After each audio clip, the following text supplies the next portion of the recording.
Hey guys, this is Scott from the Forgot to Grow Up podcast. Welcome to another edition of Gettin Scott-Headed, our weekly rant series where I rant about something movie, TV, pop culture, entertainment, something related to that stuff that's been bothering me and that I just want to rant about and get off my chest.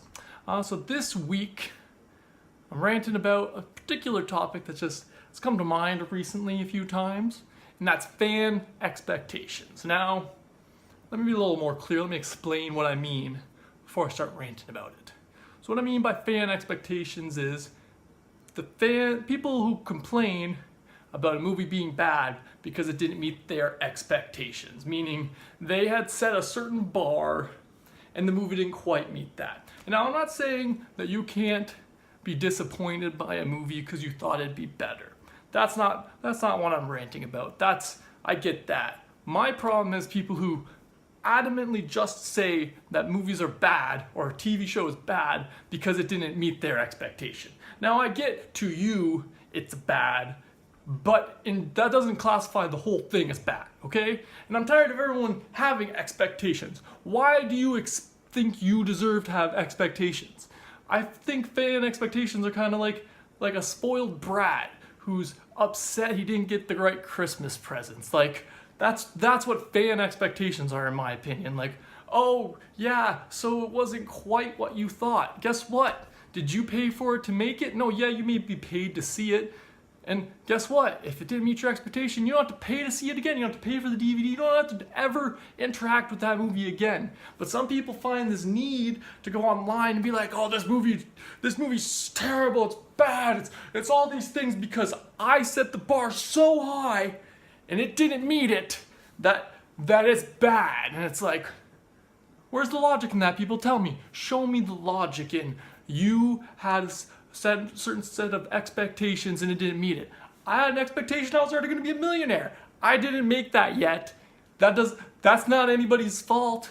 That's my own fault maybe. That has nothing to do with this rant. My point is, screw you and your expectations. I'm not saying you can't have expectations. I'm just saying using that as the reason why a movie's bad is just preposterous. It just reminds me like when someone's like, oh, well, I didn't enjoy Batman v Superman because I thought it didn't meet my expectations, my fan expectations. And it's like, oh, so what you're saying is you asked for Batman v Superman for Christmas and you didn't love the present you got, because that's what movies and TV are. They're presents to us because we only have to pay a little fraction, a little minute percent of the cost it takes to make these things in order to enjoy them. You didn't have to spend $200 million to make Batman v Superman.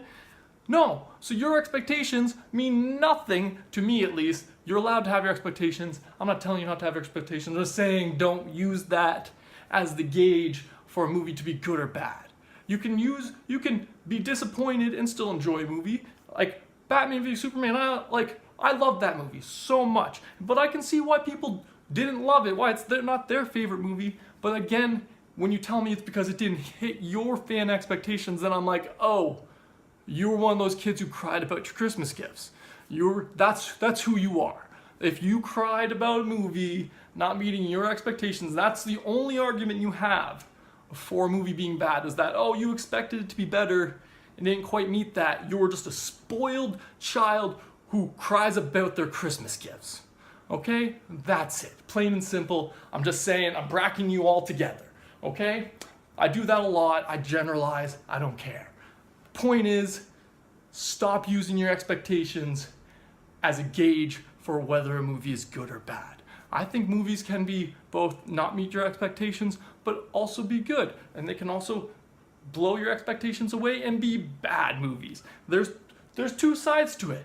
There's both sides to it, but when your only argument against a movie is that it's because it didn't hit your high bar of expectations, you expected it to be the greatest movie ever, and it wasn't, and it's like, well, that's on you. You put too much pressure on it. It was only just trying to be a movie. You wanted it to be the best movie ever. It's your own fault. You're crying about your Christmas gifts. And I have no time for people who cry about their Christmas gifts, okay? Rant over. Thanks for watching this week, guys. Be sure to let me know in the comments below what your opinion on this matter is. How do you think your expectations deserve to be accounted for by people who spend millions of dollars on movies? Or do you think that when a movie doesn't meet your expectations, it sucks, but you move on with your life like a normal human being? Just let me know in the comments below. Thanks for watching this week, guys. Have a good one.